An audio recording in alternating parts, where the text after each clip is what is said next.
आखिर ऐसा क्यों हुआ? बिल्कुल सही सुना आपने। एयरटेल ने कल रात एक फैसला लिया और उस फैसले की वजह से ना केवल एयरटेल यूज़र्स बल्कि जियो यूज़र्स भी अब परेशान होते हुए दिखाई दे रहे हैं। एयरटेल ने कल रात एक स्टेटमेंट जारी करके बोला कि जितने भी 5G अनलिमिटेड प्लान यूज़र्स हैं, अब वो अपने हॉटस्पॉट के थ्रू डाटा शेयर नहीं कर पाएँगे। बिल्कुल सही सुना आपने, नहीं कर पाएँगे। अब बहुत से यूज़र ये कह रहे हैं एयरटेल के लिए कि भई इन्होंने तो हमारे को ऐसी कोई कंडीशन बताई नहीं थी, इन्होंने सडनली प्लान लाकर ये चेंज कर दिया। वहीं पर हमारे देश का जो ट्राई के रूल्स कहते हैं वो कहते हैं कि भई एक यूज़र को आप मंथली 300 जीबी तक डाटा दे सकते हो। लेकिन एयरटेल ने पहले ही कभी कहीं नहीं बताया कि भई हम आपको हॉटस्पॉट के थ्रू डाटा शेयर करने नहीं देंगे।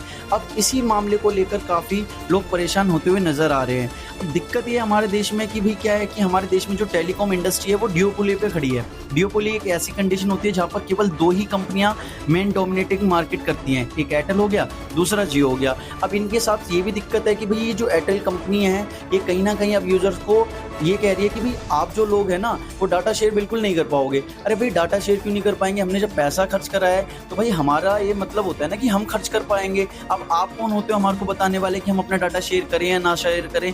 कहीं न कहीं ट्राई उसको चैलेंज तो करेगा सुप्रीम कोर्ट में। कहीं न कहीं अब ट्राई को जागना पड़ेगा, क्योंकि अगर ऐसे आज हम चुप रहे तो ये मामला यहाँ पे रुकने वाला नहीं है। ये तो कल को अपनी मनमानी करके चले जाएँगे भई। आते हैं, रिचार्ज बढ़ा जाते हैं, दिन घटाते जा रहे हैं। अब 12 महीने की जगह 13 महीने कर दिए, तो किसी न किसी को तो खुल के इस मुद्दे पे बात करनी पड़ेगी कहीं न कहीं। तो आपके क्या व्यूज़ हैं? आप कमेंट में मुझे बताइए। नमस्कार।